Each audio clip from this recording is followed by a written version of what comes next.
Boa noite, pessoal. Sou Rodrigo Alândia, diretor de marketing e novos negócios. Muito obrigado por estarem com a gente em mais uma live. Desta vez sobre tecnologia dos biológicos. E o professor encarregado de transmitir esse conhecimento é o professor doutor Wilson Venâncio. O professor Wilson, ele é doutor na área de fitopatologia, diretor técnico da Estação Experimental Agrícola de Campos Gerais e tem a missão de falar sobre este assunto tão importante que é a tecnologia dos produtos biológicos. Pessoal, não se esqueçam de participar das nossas redes sociais, se inscrever e compartilhar este conteúdo. Professor Wilson, boa palestra. Gostaria de agradecer o convite da Orion para estar conversando com vocês sobre tecnologia de biológicos. Esse é o nosso tema principal hoje e dentro deles vamos poder estar discutindo algumas coisas relativas ao controle biológico, aos principais organismos envolvidos e a participação deles nesse sistema ou nessa tecnologia. É uma tecnologia, vamos colocar, nova em termos de multiplicação e utilização, mas que vem fundamentada em sistemas equilibrados. Então, nós partindo do princípio que os micro-organismos são a fase final de trabalho, né, do que existe na natureza, eles são literalmente aqueles que fazem a limpeza do nosso sistema e reiniciam a atividade. A partir daí é que nós evoluímos e evoluímos numa velocidade bastante grande. Traduzindo isso, né, os micro-organismos então desempenham um papel fundamental na agricultura, sendo essenciais também para a saúde do solo, crescimento e proteção das plantas, isso é fundamental. E existem diversos micro-organismos denominados de micro-organismos benéficos. Esses micro-organismos, classificados aí em fungos, bactérias, vírus, nematóides, são amplamente utilizados na agricultura hoje, focados principalmente no desenvolvimento e no aumento da produtividade e da qualidade dos materiais vegetais produzidos. E, em função disso, nós temos aí uma série de conceitos e coisas que precisam ser esclarecidos, né? Então, as bactérias benéficas na agricultura. Nós trabalhamos aí, e o Brasil se tornou uma estrela internacional ou mundial, principalmente através das bactérias que promovem a fixação do nitrogênio. Estudos produzidos a partir da década de 70, que evoluíram muito até chegar nos dias de hoje, descobrindo bactérias que trabalhavam ao nosso favor. Trabalhando em simbiose com a soja, por exemplo, e arrebatando toda a necessidade de nitrogênio para essa cultura. Quando nós falamos em produção de soja, maior fenômeno de produção agrícola mundial, e comparamos a produção de soja brasileira com a produção de soja em outros países do mundo, nós vemos onde está a nossa grande vantagem. Quando alguém pergunta, pô, mas quanto de nitrogênio que você põe na soja? O brasileiro fala, nitrogênio? Se bobear, muita gente não sabe nem a necessidade de nitrogênio que a soja tem, porque ele é 100% fornecido pelas bactérias fixadoras de nitrogênio. O Bradyrhizóbio é o maior exemplo do sucesso na agronomia, na agricultura nacional e na pesquisa, desenvolvida principalmente por seus órgãos oficiais, liderados pela Embrapa, os órgãos privados, as universidades e muitos que trabalharam no desenvolvimento dessa bactéria e transformaram ela na estrela que ela é hoje. E transformando o Brasil nessa potência que é na produção dessa leguminosa, com custo relativamente baixo. E se nós considerarmos aí como é que eu tenho que fazer para produzir um adubo nitrogenado, aí nós vemos o tamanho do problema que essa bactéria evita que nós tenhamos, fazendo simplesmente através de simbiose, atendendo toda a demanda de nitrogênio da soja. E junto com ela, nós temos aí muitos outros benefícios, né? O controle de doenças, o controle de pragas, o controle de nematóides e uma série de outras coisas também promovidas por micro-organismos. Fungos são outros organismos essencialmente fundamentais no desenvolvimento da agricultura. Você, quando estuda agronomia ou quando você participa desse sistema, você aprende a conhecer os bandidos do lado dos fungos, né? Então, os patógenos de planta, você vai conhecer um fusário, uma esclerocínia, uma rhizoctônia. Então, aqueles fungos que vêm e destroem tua lavoura. Mas o ideal seria que todos nós, desde o início, conhecêssemos os benefícios produzidos pelos fungos. Então, a microbiologia enfatizasse muito mais o papel que os fungos representam no desenvolvimento e no arranjo da composição de uma agricultura. Então, as micorrizas formam simbioses com as raízes de plantas, aumentando principalmente a absorção de nutrientes e protegendo contra possíveis patógenos. Então, nos milhares de fungos que existem no solo, eu tenho ali os famosos fungos micorrízicos que fazem essa interação, disponibilizando fósforo, principalmente para as plantas, através da extensão do seu sistema radicular. Tudo isso ajuda e transforma a nossa agricultura. São trabalhos, a gente pode falar que são trabalhos feitos em equipes. A planta, o solo e esses micro-organismos trabalhando em harmonia no desenvolvimento do bem comum. E o que é o bem comum? Desenvolvimento dessas populações de fungos e bactérias benéficas, desenvolvimento de uma lavoura mais sadia, mais saudável e aumento dos teores de fertilidade desse solo, ciclando esses materiais e tornando-os disponíveis para futuras colheitas. Então, quando a gente está trabalhando com bactérias e fungos do nosso lado, nós temos sistemas com longevidade, com durabilidade a longo termo. E quando nós estamos trabalhando simplesmente focados no problema, nós temos situações de controle imediato, instantâneo, que precisam ser repetidas várias vezes. E na maioria dos casos, nesses exemplos, nós recorremos a químicos. Químicos que afetam todas essas populações, quer de vírus, fungos, bactérias, nematóides, que poderiam estar trabalhando conosco e que vão estar sofrendo os reveses de um manejo inadequado. Então, nós podemos definir a atividade biológica ou a biologia usadas a nosso favor através de um ponto de virada. E esse ponto de virada passa a ser exatamente a forma de utilização desses micro-organismos do solo. Então, nós tivemos aí, num período de alguns anos, o desenvolvimento, conhecimento e tecnologias inovadoras mostrando os benefícios. Mas como é que eu levo esses benefícios para o produtor? Como é que o produtor vai conseguir fazer isso nos milhares e milhares de hectares de lavouras que existem no país? Pensando na soja, são mais de 40 milhões de hectares distribuídos no país inteiro em diferentes condições climáticas e com diferentes categorias de produtores trabalhando nesses sistemas. Eu tenho que apresentar um sistema que seja eficiente para todas elas. Então, o ponto de virada foi a disponibilização de equipamentos como os tanquinhos que levam produtos biológicos na linha de plantio. Então, essa famosa tecnologia simplesmente transformou alguma coisa que era sonho em uma realidade. Desse ponto de virada para cá, nós tivemos aí o desenvolvimento de máquinas cada vez mais eficientes, que tornam a aplicabilidade desses organismos cada vez mais positivas. Eu consigo colocá-los na semente, no dia da semeadura, na quantidade necessária e na composição necessária para atender a demanda daquela área que está sendo iniciada. E esses tanques, esses materiais, já foram se adaptando, ganhando território e conquistando aí os nossos produtores.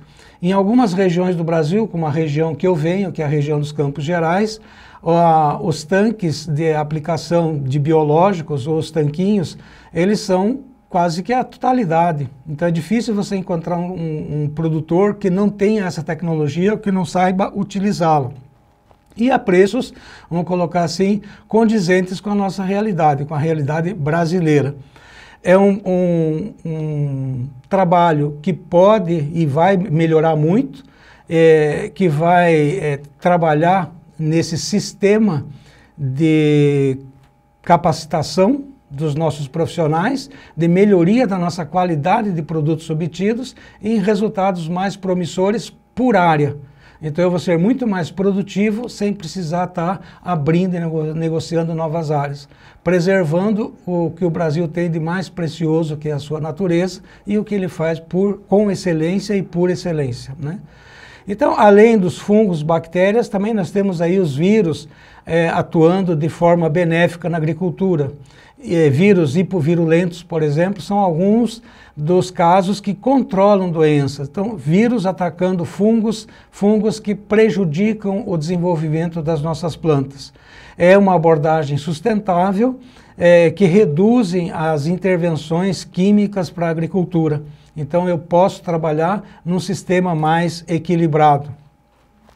E a aplicação desses micro-organismos na agricultura, teoricamente, ela obedece a um determinado critério, um questionamento.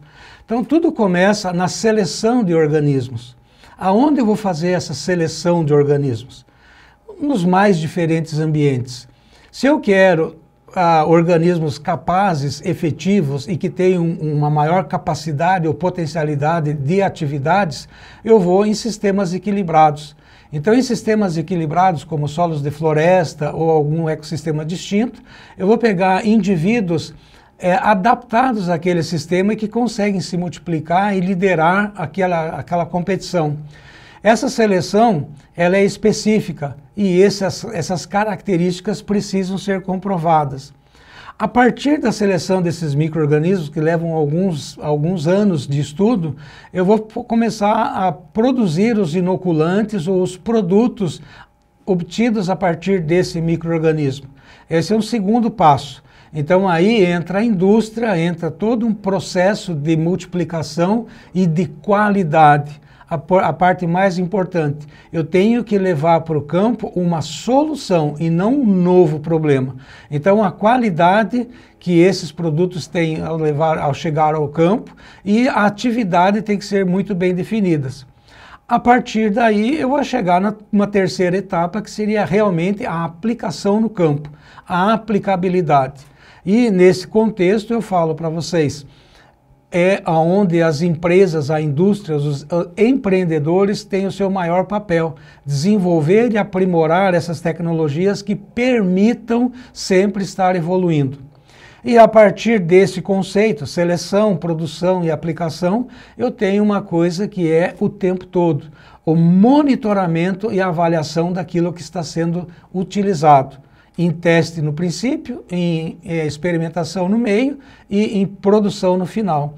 Então esse monitoramento é o acompanhamento dos resultados e os ajustes das práticas agrícolas que realmente permitam que essa tecnologia evolua, traga benefícios e não traga mais situações negativas.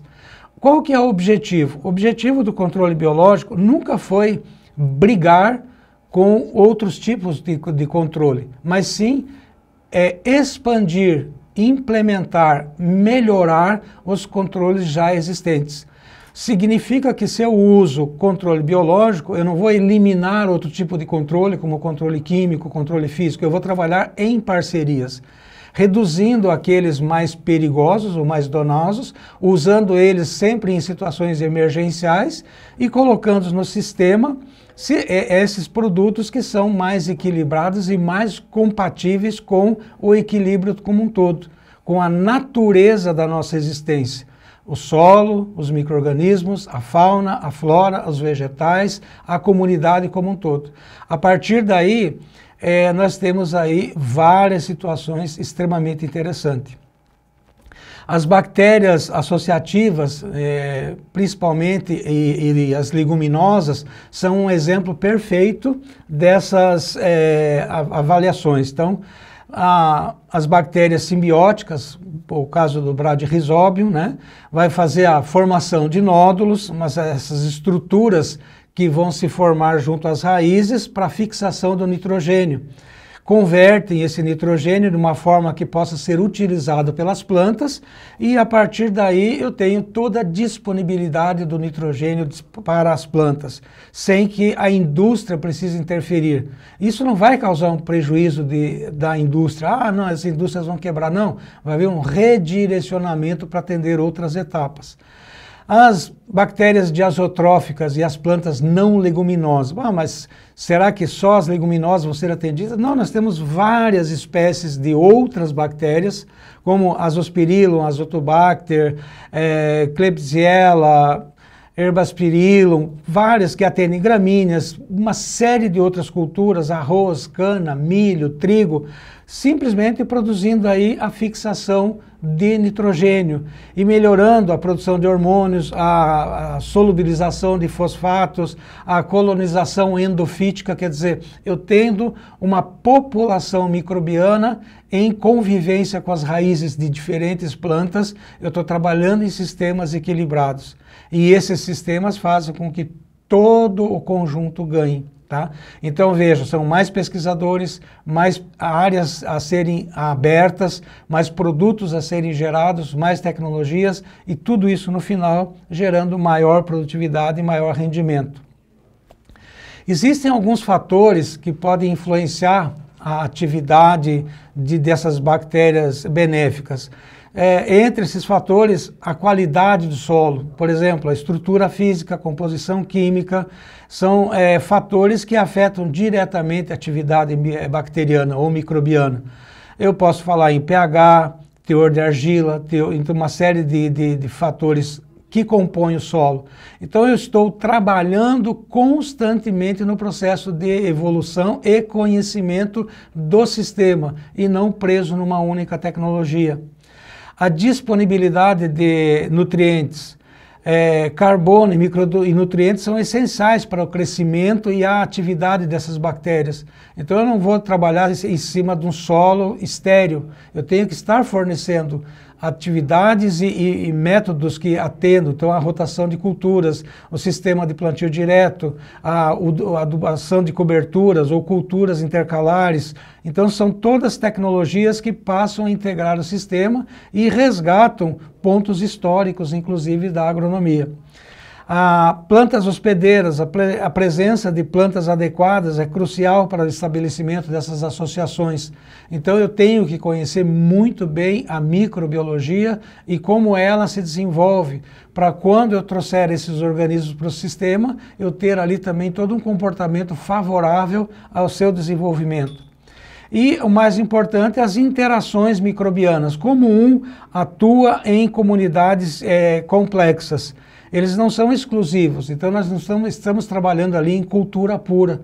Existe uma relação entre os diferentes micro-organismos, o ambiente onde eles estão formados e toda essa situação. Então tudo isso precisa ser amplamente estudado e difundido. Então a geração desses produtos, ela obedece toda uma nova tecnologia, não é simplesmente lançar um produto e começar a vender e esperar um resultado positivo. Existe um melhor aprimoramento dos nossos técnicos, dos nossos produtores, de toda a cadeia, para que o sistema cada vez melhore mais e pare de ser dependente de um ou outro fator. Um fato extremamente interessante quando se fala em crescer é conhecer. Então o conhecimento é a meta principal desse sistema. Nós temos ainda, falando aí nesses exemplos, alguns protagonistas, né? Então se nós pensarmos hoje em uma bactéria que tem exponencial, que tem status, né? Nós podemos trabalhar aí com o gênero Bacillus. Dentro do gênero Bacillus nós temos aí diferentes espécies, dezenas de espécies que têm potencial extremamente diverso para a aplicação na agricultura. São bactérias de ocorrência cosmopolita, sendo encontradas em diversos substratos do solo, superfície de planta, rizosfera, grãos armazenados. Então, bacilos eu tenho, o gênero bacilos eu tenho numa condição predominante no sistema, em todos os sistemas. São bactérias gram-positivas, aeróbicas, com capacidade de crescimento facultativo e anaerobiose. Então, quer dizer, eu tenho facilidade de reprodução, de desenvolvimento.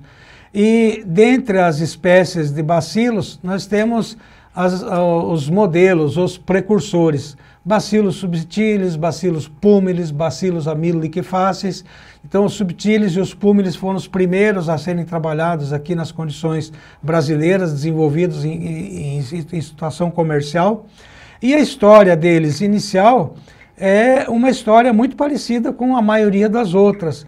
Eu tinha um padrão de controle, eu vou só contar um caso para vocês do que aconteceu. O nosso padrão de controle, quando nós estávamos trabalhando na pesquisa com bacilos, era complexo. O meu melhor fungicida, para eu registrar um fungicida no mercado, eu precisava ter um controle mínimo de 80%. E a gente tinha em torno de 90%, 95% de controle. Os fungicidas mais antigos, ou mais complexos, ou os mais tóxicos, os multissítios, tinham um padrão de controle aí de 60%, 70% contra a maioria dos patógenos.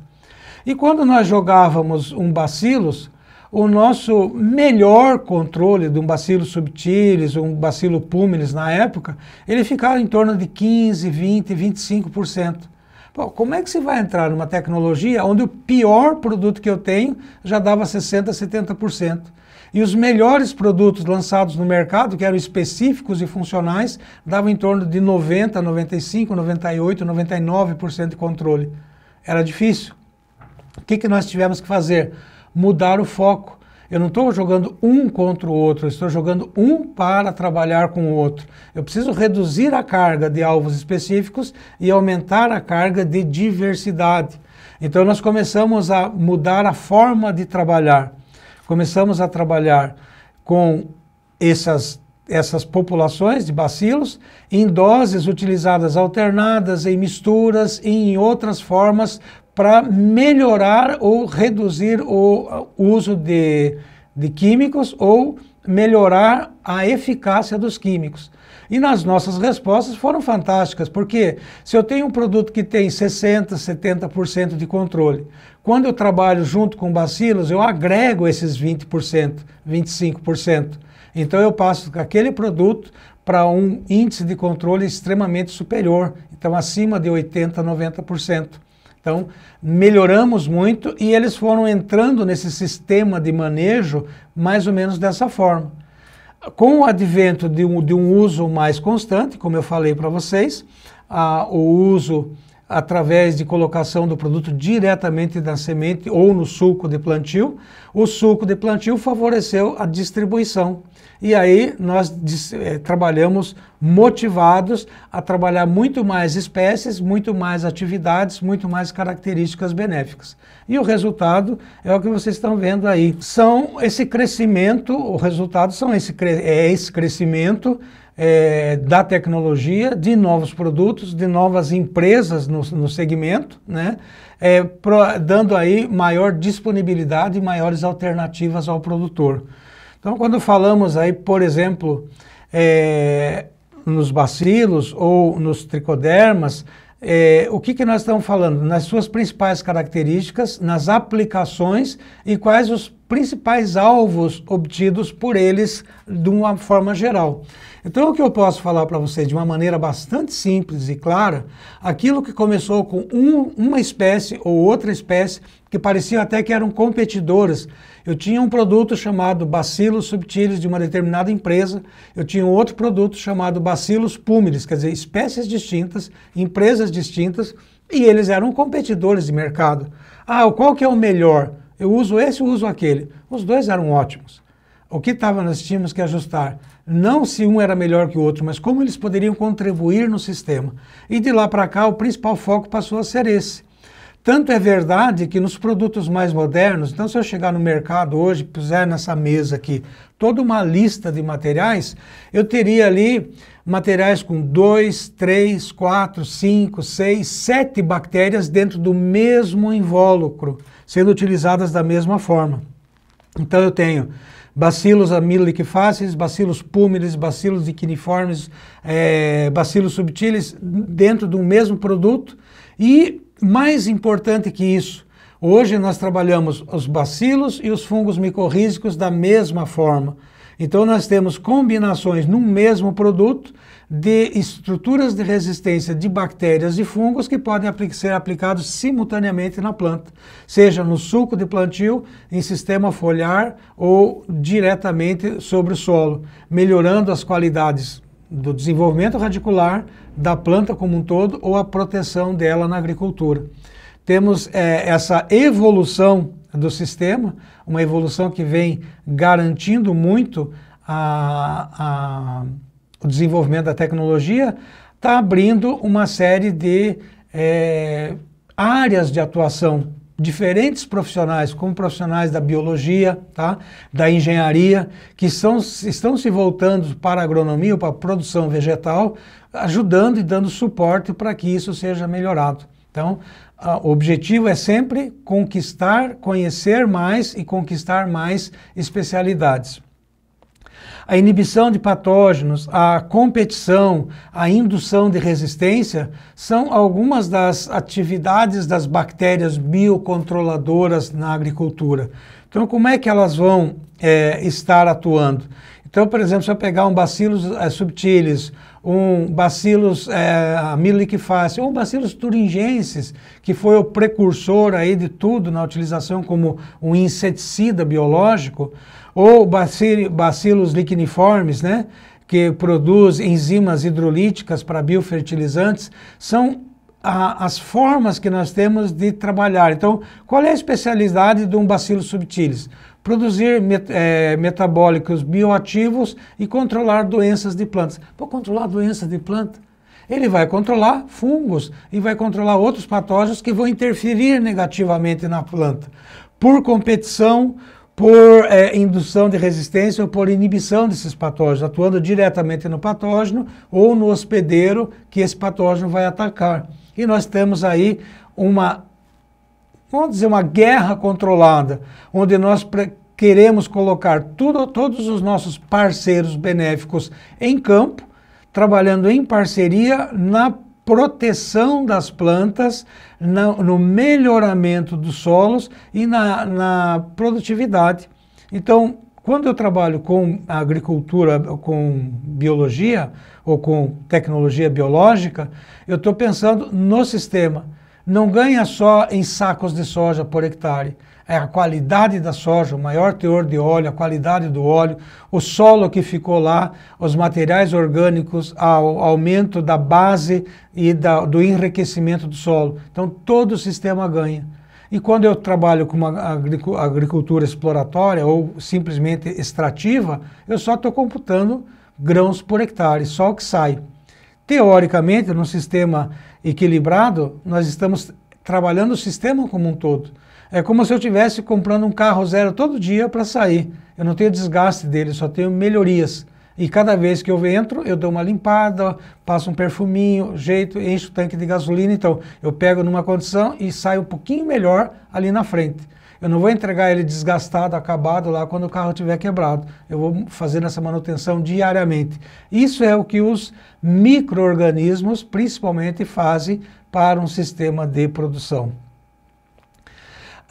Uma das coisas mais importantes que nós falamos até agora, né, é a sinergia, principalmente, que ocorre entre os fungos e as bactérias. E principalmente aí nós estamos assistindo no cenário brasileiro, no cenário internacional, a sinergia que ocorre, por exemplo, com tricoderma e diferentes espécies de tricodermas e diferentes interações com bactérias. Para a tecnologia de tricoderma se consolidar, eu lembro que nós fazíamos diversas inserções nos produtores para tentar fazer com que ele investisse nessa tecnologia. Mas aí começava assim, não, o tricoderma existe no solo, ele está lá, ele promove esse controle biológico, ele precisa, só que o que nós fizemos? Aprimoramos as espécies de tricoderma, trouxemos a ela maior habilidade do que aquela espécie nativa e precisamos repovoar esses solos com essas espécies melhoradas. Então eu preciso constantemente estar reaplicando e não achar que quando eu apliquei uma vez o tricoderma que foi ali, ele vai se perpetuar.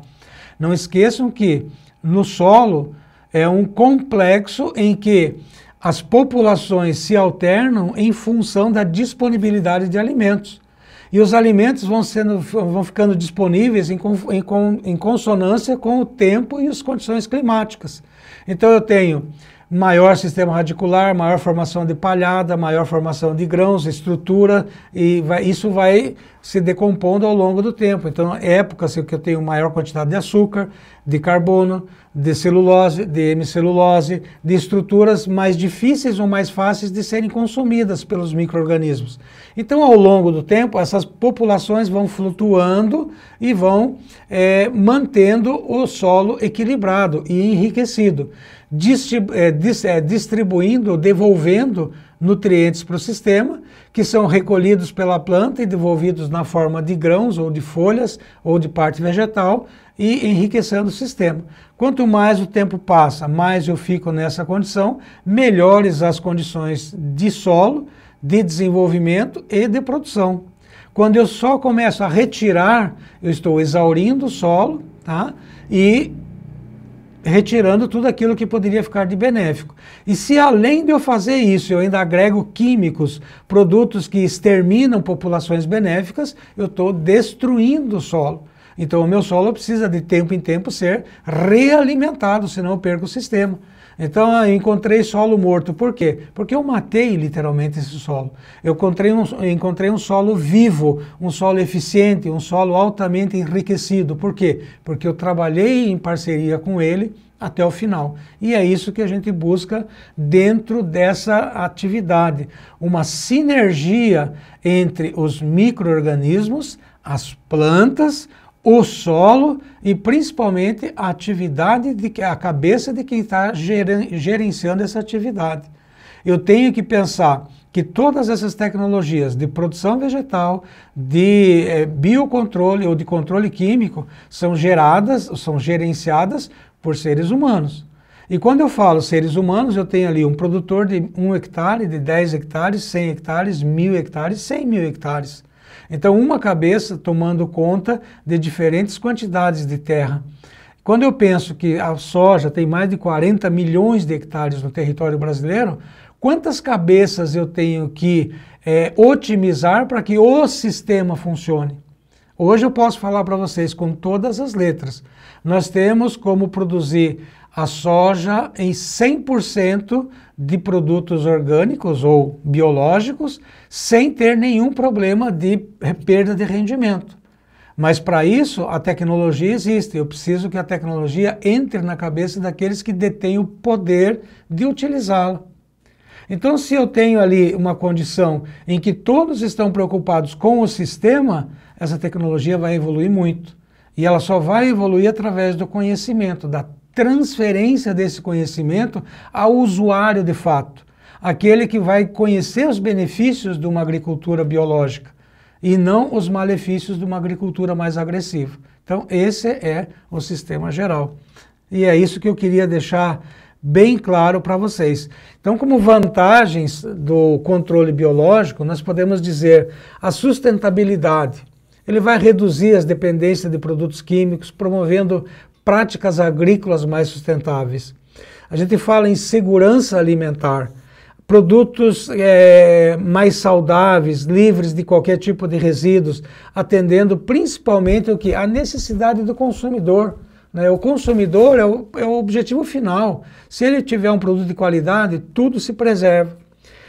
Quando a gente fala ainda nessas vantagens, o equilíbrio ecológico é o principal. Nós temos aí um equilíbrio natural entre os ecossistemas agrícolas que são preservados, essa biodiversidade. Que quando nós praticamos a agricultura, nós já estamos fazendo uma coisa que é dita no começo dos nossos estudos, errada.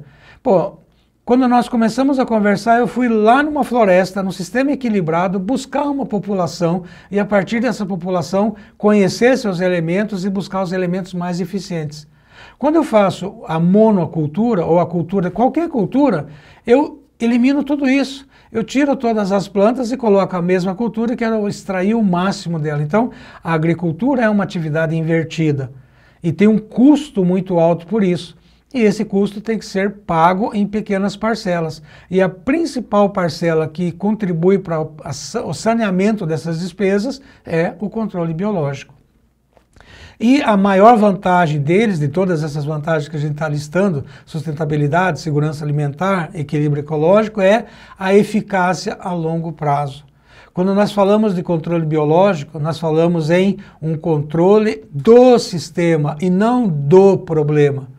Quando eu falo em controle químico, eu tenho um problema, uma ferrugem, uma sarna, uma praga, um inseto, eu vou lá e aplico e resolvo aquele problema. Passou residual, eu tenho o mesmo problema de novo, e de forma às vezes muito mais drástica. Quando eu falo em controle biológico, ou quando o controle biológico entra no sistema, nós temos soluções mais duradouras, tanto no controle de pragas, quanto no controle de doenças, como plantas daninhas, como nematóides, reduzindo a necessidade de intervenções frequentes. Eu posso pensar num começo e num fim. Começo de safra, 1 ou 2 manutenções para casos específicos e a renovação a cada ciclo. Esse é o principal objetivo do trabalho do controle biológico. E existem algumas coisas dentro do controle biológico que são interessantes. O aumento na demanda por alimentos orgânicos, isso é uma realidade, né? Vai exigir também uma maior adoção de práticas de controle biológico e vai produzir, lógico, um alimento mais saudável, mais sustentável. Peraí, mas nem sempre esse é o problema é volume. Eu posso adequar volume com necessidade, se eu adequar principalmente a educação, a cultura de quem está produzindo e de quem está consumindo. Os avanços na pesquisa microbiológica, eles são fundamentais. Tem que ter dinheiro para pesquisa, tem que ter dinheiro para que esses profissionais estejam ativos no mercado. A descoberta de novos agentes biológicos e a maior eficiência desses agentes no combate dessas pragas e doenças. Isso é fundamental. E nós temos aí a regulamentação de produtos. O Brasil, graças a Deus, é excelência nos métodos regulatórios. A nossa legislação é uma das mais rígidas do planeta, garantindo todas as qualidades ambientais e toxicológicas e todas as práticas agrícolas para que ela seja otimizada. Nós temos um sistema que é burocrático, que como todo sistema mas que ajuda. Mas temos que aumentar ainda os incentivos, principalmente para esses métodos mais biológicos e que promovam essa redução nos impactos ambientais na agricultura. Então, essa eu vejo como uma parte extremamente importante. E a aplicação desses micro-organismos na agricultura é como um todo. Nós temos ali a inoculação de sementes, podemos pensar nos tratamentos de solo, pensar nas pulverizações foliares e principalmente na compostagem, saindo um pouco da agricultura e entrando na pecuária. Então, se nós formos pensar na produção agropecuária, agricultura e pecuária, os micro-organismos são fundamentais. Então, qual o principal papel do profissional que atua nessa área? Seja lá no campo, seja na pesquisa, seja no ensino. Ser conhecedor e conseguir transmitir essas mensagens de forma eficiente, de forma competente, mas não para que ela seja simplesmente transmitida, mas para que ela seja utilizada, para que ela possa ser implementada e garantir tudo aquilo que nós falamos até agora, né? Então, eu acredito muito na agricultura biológica, na tecnologia dos biológicos para a agricultura. Eu acho ela fundamental para a existência da agricultura. Se não fossem esses biológicos, os nossos químicos não atenderiam à demanda atual. É muita produção de alimentos, é muita área sendo trabalhada e a gente precisa de reforço nessa batalha. E essa batalha tem que ser uma batalha de coexistência, não de destruição. Nós temos que pensar sempre aí na reciclagem. Então nós estamos reciclando esses materiais, transformando eles em coisas úteis para a agricultura e extraindo aquilo que é necessário para a sobrevivência humana. Então, eu gostaria de agradecer a vocês aí por ter me ouvido. Essas palavras eu acho extremamente importantes e fico à disposição para tudo que vocês acharem necessário. Agradeço ao convite da Oreo e me disponibilizo a sempre estar aí colaborando com vocês. Muito obrigado.